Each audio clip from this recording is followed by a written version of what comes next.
참 이 얘기는 하면 할수록 한숨만 더 깊어지는 것 같습니다. 전세난에 대해서는 뭐 계속해서 이야기가 된 지 오래됐고요. 사실 이게 남 얘기가 아니다 보니까 요즘에 저도 뭐 이리저리 한번 찾아보면 정말 전세 구하기가 쉽지 않은 것 같습니다. 현재 좀 새롭게 리뉴얼되고 있는 수치들은 뭐가 있을지, 그리고 현재 뭐 대책들은 뭐가 나오고 있는지 취재 기자와 함께 한번 얘기를 해보도록 하겠습니다. 현재 스튜디오에 변재우 기자 나와 있습니다. 어서 오십시오. 네, 안녕하세요. 네, 안녕하세요. 이걸 취재하셔서 그런지 힘이 부쩍 없으신 것 같습니다. 그래도 우리가 좀 힘을 내서 네. 한번 얘기를 전해드리도록 하죠. 전세난 심각합니다. 결혼 앞두거나 안 그러면 현재 집을 옮기고 싶어 하시는 분들은 아마 더 체감을 하실 것 같은데요. 실제로 좀 수치상으로 전세난이 얼마나 심한지부터 한번 설명을 해주시겠어요? 네, 치솟는 전셋값 그리고 잡히지 않는 전세난. 도대체 언제부터 이런 이야기를 들어왔는지 기억이 가물가물한데요. 먼저 오늘 나온 자료인데 한국감정원 자료를 보면요. 이번 주 전셋값은 지난주보다 0.2% 더 늘었습니다. 전주에 0.19%가 늘었던 것과 비교하면 상승폭이 0.01%포인트 더 확대됐습니다. 부동산 124에서도 서울 지역 아파트 전셋값이 올해 들어 평균 5천만 원 이상이 오른 것으로 조사됐습니다. 서울 아파트 전셋값이 지난해 말까지만 해도 호당 평균 3억 3,900만 원 수준이었는데 이번 달 기준 3억 8,900만 원으로 평균 5,016만 원이 오른 겁니다. 전국적으로도 전셋값이 지난해 1억 9,600만 원에서 2억 1,800만 원으로 평균 2,161만 원이 올랐지만 서울 지역의 경우 이보다도 2배 넘게 오름폭이 컸습니다. 특히 서울 강남구의 경우 가장 많이 올랐는데 9,200여만 원으로 무려 1억 원 가까이나 올랐습니다. 다른 송파구나 서초구 역시 7천만 원 이상으로 크게 상승했습니다. 대도시 위주로 전셋값이 올라 매매가 대비 전셋값 비율도 평균 72.9%로 또다시 사상 최고치를 기록했습니다. 1억 원이 올랐다, 그리고 5천만 원이 올랐다며 수치들을 제가 쭉 나열해 봤는데요. 네. 한마디로 전셋값이 정말 많이 올랐고 또 계속 오르고 있다, 이렇게 정리할 수 있겠습니다. 사실 이제 약간 감각이 무뎌질 정도로 5천만 원 오르고 막 1억씩 오르고 이게 매매가가 오르면 그나마 어느 정도 이해라도 할 텐데 전셋값이 막 이렇게 터무니없게 올라가다 보니까 더 여러분들도 힘이 드실 것 같습니다. 전셋값이 정말 하늘 높은 줄 모르고 어떤 부분은 매매가를 뛰어넘을 정도로 이렇게 전셋값이 뛰어오르고 있는 이유가 뭐가 있을까요? 네, 전에 서울, 방금 제가 서울 지역만 얘기를 드렸는데 네. 다른 수도권과 지방의 지역별도 좀 한번 짚고 넘어가겠습니다. 네. 광역 시도별로 한번 살펴보면 경기가 2,500만 원으로 서울 다음으로 가장 많이 올랐고 인천과 대구 등도 2천만 원이 넘게 올랐습니다. 그 외에 부산이 1,300만 원, 울산과 세종, 광주가 800만 원 이상 올랐습니다. 특히 올해 10월까지 지방 자치구 중에서는 아파트 전셋값이 가장 많이 오른 곳이 대구의 수성구였는데요. 4,375만 원이나 상승했습니다. 그 뒤를 이어 대구 중구가 3,263만 원, 부산 해운대구가 2,549만 원, 그리고 부산 금정구가 2,412만 원, 대구 동구 2,112만 원 등 경상도 지역이 많이 올랐습니다. 대구 수성구의 경우에는 평균 전셋값이 3억 493만 원으로 서울 서대문구와 강북구, 중랑구보다도 더 높은 것으로 조사됐습니다.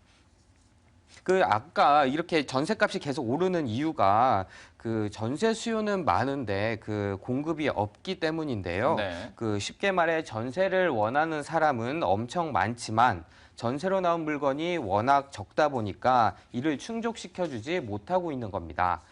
경제를 활성화시키겠다며 은행 금리를 계속 낮추면서 이어진 저금리 기조도 한몫했습니다. 전세금을 은행에 넣어놔도 얻을 수 있는 이자가 얼마 없게 되자 집주인들이 가지고 있던 전세 물량을 월세로 빠르게 전환하고 있는데요. 그야말로 전세 품귀 현상이 일어나고 있는 겁니다. 이를 견디지 못한 사람들이 최근 분양시장이 활성화되니까 상당 수요는 매매로 눈길을 돌리기도 하지만 그리고 전세 공급이 거의 없어 전세난은 지금도 계속되고 있는 상황입니다.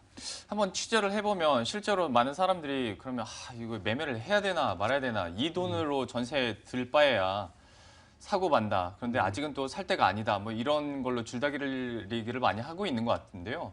변지우 기자가 봤을 때는 좀 어떤가요? 어떤 결정이 그나마 좀 더 나을 거라고 개인적으로 그냥 개인적인 질문입니다. 그래요.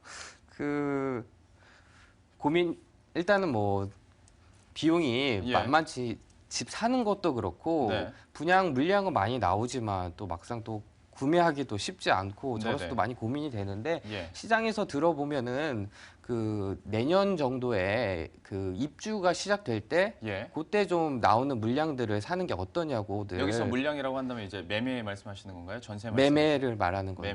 매매? 저는 예. 뭐 그렇게들 많이 조언을 해주시더라고요. 그러면 네. 지금은 역시 계속 전문가들 측에서도 매매하기에는 시기가 좋지 않다고 얘기를 하긴 하는데 내년쯤이면 좀 분위기가 바뀌기를 저희도 한번 바라보도록 하겠습니다. 그렇다면 계속해서 질문 한번 이어가 보도록 할 텐데요. 상황이 많이 심각합니다. 정말 의식주 중에서 이 사는 게 제대로 충족이 안 될 정도로 힘든 상황인데요. 정부에서 분명히 대책을 내놔야 될 텐데 어떤 대책들이 있는지부터 정리를 해주시겠어요? 네, 그 대책들이 뭐가 있었냐면요. 전세 대출금 지원 폭을 좀 늘리던지 그리고 임대주택 공급 등을 뭐 늘리는 이런 대책들이 있어 왔습니다. 근데 이런 대책들을 잘라 말하면 전세난을 막기 위해 선보였던 이런 대책들이 살펴보면 영 신통치 않은 모습들을 보이고 있습니다. 정부가 전세 물량 공급을 늘릴 수 있는 것도 아니기 때문에 기껏 해야 한다는 것이 그렇게 대출금 지원 등 수준이었는데요. 시장에서 즉각 반응을 보이지 못하고 있습니다. 준공공 임대주택이라고 해서 매입형 전세 제도를 LH가 도입하기도 했는데 시장의 판도를 바꾸기에는 물량이 너무 부족합니다. 네. 그 고작해야 1,000가구에서 2,000가구 수준이기 때문에 단기적으로 효과를 내기에는 역부족이라는 것이 전문가들의 의견입니다. 그 우리나라의 집이 총 1,800만 채로 집계가 현재 되고 있는데요. 네. 그 이 중 정부가 손쓸 수 있는 것이 10만 채 수준이라고 합니다. 그 전문가들은 현재 한창 밀고 있는 뉴스테이도 1만 호에서 2만 호 수준에 불과하고 뭐 이렇기 때문에 시장을 잡기에는 아직 시간이 좀 더 필요하다고 내다보고 있습니다. 예. 전세가 사라지고 반전세 내지는 월세화가 계속 이루어지고 있어 어떻게든지 전세 공급 물량을 늘리는 것이 뭐 결국은 해결의 실마리가 될 수밖에 없습니다. 저번에 한번 반기웅 기자와 이 부분에 대해서도 심층적으로 얘기를 나눠봤던 적이 있는데 그때도 문제점이 워낙 이제 정부에서 하고 있긴 한데 물량이 부족하다 보니까 좀 제대로 우리가 느껴지기에는 해결이 안 되는 것 같다라고 결론을 내렸었는데요. 그러면 좀 단도직입적으로 여쭤볼게요. 앞으로 전세가 변동 추이가 그러면 더 오를 것으로 보이나요? 아니면 뭐 어느 정도 이제 상한선에 도달했다고 보나요? 그 상승폭은 조금씩 줄겠지만 전문가들은 좀 그래도 당분간은 계속 가격이 오를 것이라고 내다보고 있는데요. 네. 그 최근 한국개발연구원이 올해 4분기 주택시장, 부동산 시장 전망에 대해 그 의견 조사를 실시한 것이 있습니다. 네. 그 경제 전문가 응답자의 84%가 그 올해 남은 4분기에도 주택 전세 가격이 상승할 것으로 예상했습니다. 그 주요 상승 요인으로는 그 48.8%가 역시 전세 공급 물량 감소를 꼽았습니다. 뭐 놀랍지도 그리고 새롭지도 않은 그런 전망인데요. 그러네요. 그 전세난은 앞서 말씀드린 전망처럼 당분간 유지될 가능성이 높고 내년이나 돼서야 올해 분양에 나섰던 곳들에서 입주를 시작하면서 약간 숨통이 트일 것으로 내다보입니다. 정부 차원에서는 장기적으로도 물론 고민을 해야겠지만 그 좀 더 단기적인 차원에서 효과를 볼 수 있는 대책들이 나와야겠습니다.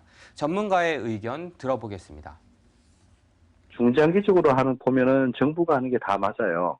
그 임대주택을 공급하고 그다음에 이제 다양한 형태의 임대주택, 전세 임대주택, 중공공 임대주택, 행복주택 다 맞는 정책인데 단기적으로는 효과가 없다는 게 좀 단점이고 단기적으로 하려면은 이제 집주인들한테 전세를 유지해라. 유지하면은 뭐 세제 혜택을 준다라든가 기금 지원을 해서 집을 고시게 한다라든가 이런 것들을 하면은 좀 단기적으로도 숨통이 튈 수 있는데 이쪽 정책은 아직 그게 부자 감세 논란이라든가 이런 게 있기 때문에 아직은 좀 잘 안 되는 것 같아요.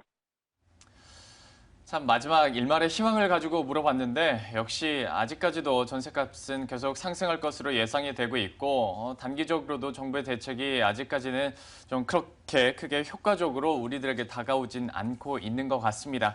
어서 분위기가 바뀌길 바라는 수밖에 없겠네요. 지금까지 변재우 기자와 함께 이야기 나눠봤습니다. 고맙습니다. 네.